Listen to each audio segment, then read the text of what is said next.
This is part 2 of the introduction to Greek nouns. Going back to English grammar, we saw that the subject performs the action of a verb. The direct object receives that action.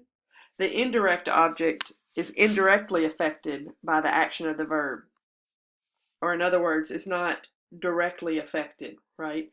So I gave the ball. I, subject, gave verb, the ball, direct object, to Tim or to Tom, indirect object. Indirectly, Tom is affected by it. I'm actually directly touching the ball that I'm handing to them. The predicate nominative, we saw that at times a noun or a subject is restated with a linking verb, usually a to be verb, and can show up again in the predicate part of a sentence. And possessive, we were discussing, indicates possession. So the boy, here's an example, the boy in the red jacket bought his brother a new basketball. So here the boy is the subject. In the red jacket is what? A prepositional phrase, right? In, and then we've got an object of the preposition as the jacket. Jacket is the object of in the red jacket, and then red is an adjective describing that noun, jacket, the boy in the red jacket. So we could pull that prepositional phrase out and we would have a complete sentence without it. The boy bought, verb, his brother. Okay, his is a possessive pronoun there, telling whose brother, right?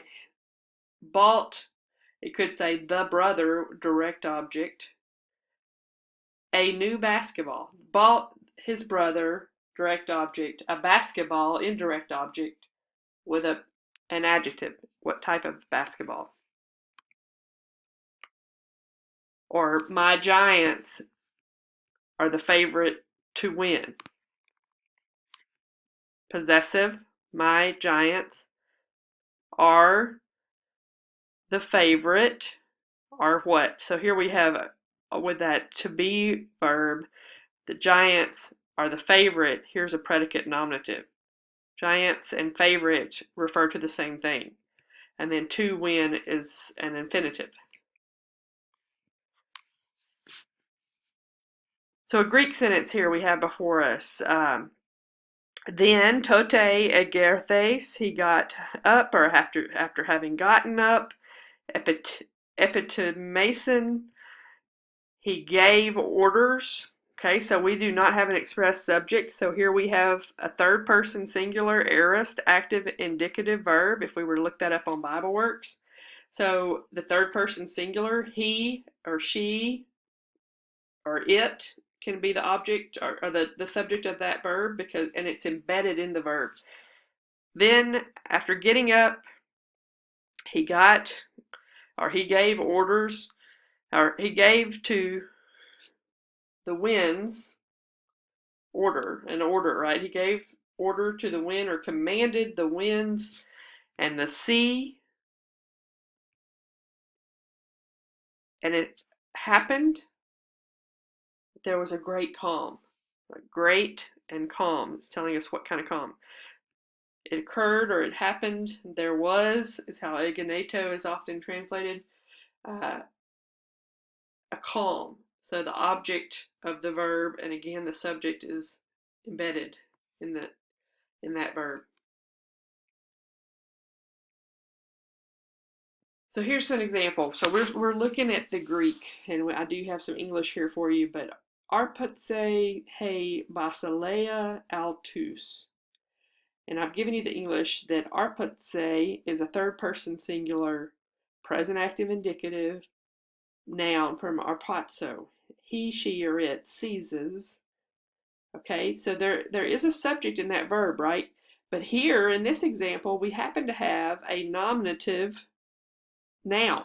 So if you took your cursor over BibleWorks, and you would see basileia is a nominative noun. We also will know that by this definite article, which we will cover here shortly. The kingdom seizes. So this is a nominative singular noun, and this is a singular verb. So it is an agreement. So he basileia is the subject of arpatse. The kingdom seizes, and then altus is an accusative plural. So it's not genitive, there's not possessive, it's not their kingdom. So because it's accusative plural and it's parsing, that makes it the direct object because accusative case. So here we've got that inflection happening in Greek. We're looking at using BibleWorks, we're looking at the form of the word and what the parsing is. And if we can determine that it's accusative, we know that's not going to be the subject of the sentence because the subject has to be a nominative. Okay? There's some parsings you can look back at. Sorry, didn't mean to go so fast. So accusative. So because it's accusative plural, it cannot be the subject because this is he, she, it seizes. So we need a singular subject anyway. But we also have a nominative that is expressed here. So the kingdom, and then of God is in the English translation. That would be a possessive that I don't have represented here. But the kingdom seizes them. So just scratch through that seizes at the of God for a moment. Autois apostelusin tous lagus. Autois apostelusin tous lagus. Just for help in the practice here, I'm going to show you the parsings, okay? I don't want to show you the translation just yet. But what I've shown you here is that autois is a dative plural masculine from autos, which is a pronoun. And then we have apostelusin, and I've given you they preach. Now that would be a third person plural, present active, indicative verb from apostello. So they preach. Here we happen to have a dative plural. We do have a plural here, so because it's plural, it could have been the subject of apostello, but because it's dative, we know that it cannot. Okay, so they preach what? We're looking for an accusative direct object. What are they preaching? They preach, here's our accusative, the words, and it's plural, but it's accusative. So they preach, accusative direct object, the words, indirect object, to who? To them.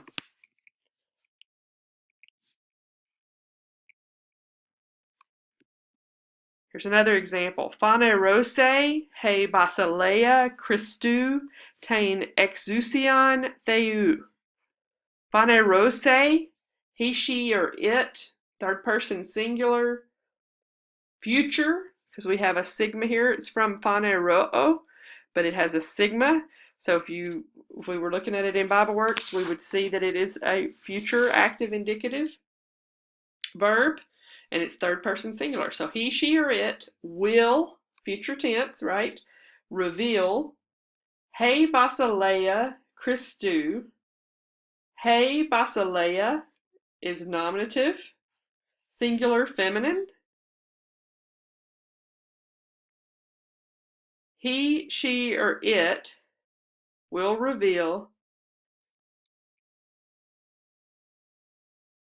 He basileia Christou. This is genitive. Tein exousion is accusative. So he, she, or it will reveal the kingdom. The authority. And then genitive, singular, masculine, theou, the authority of God. Now the possessive genitive will often be right there beside the accusative. So this is one place where that will occur in the Greek, is that the genitive of possession is usually follows in word order. So he, she, or it will reveal the authority of God. Okay, so what's the subject of the sentence? Is it he, she, it, or is it he basileia? It's he basileia because this is a nominative singular feminine noun. It is in agreement because it's singular with this verb. So the kingdom will reveal. So instead of saying the kingdom, he, she, or it will reveal, we're going to replace the he, she, or it because we do have the subject embedded there, but we also have an express subject. So the kingdom will reveal the authority, accusative direct object, of God. So Now what do we do with Christou? Well, it's genitive. So whose kingdom is it? It's Christ. So the kingdom of Christ will reveal the authority, here's our direct object, of God, or which is a genitive of possession, right? Whose authority? God's authority. So we have two different genitives here, and those genitives do go with the noun that's right before them, which is often the case. The kingdom of Christ will reveal the authority or the power of God. So you can see that we're having to move back and forth in the sentence, right? So imagine if you were learning Greek and having to learn all these forms.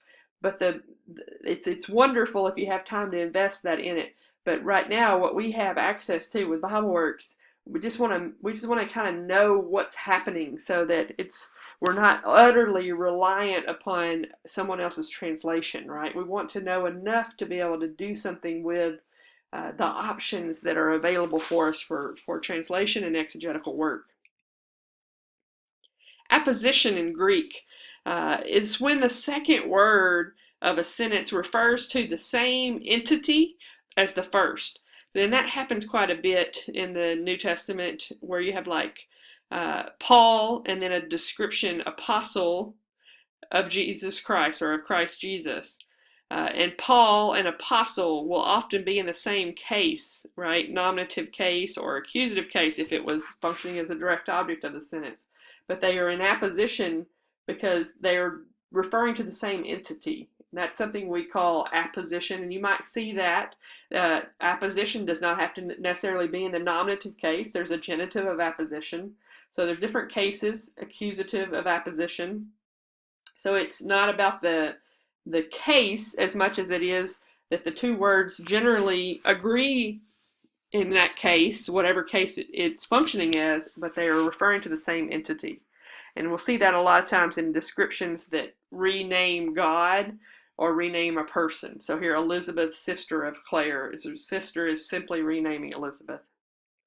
In Greek, the article is helpful. Okay, we have indefinite and definite articles in English, right? Definite article the and an indefinite article a or an.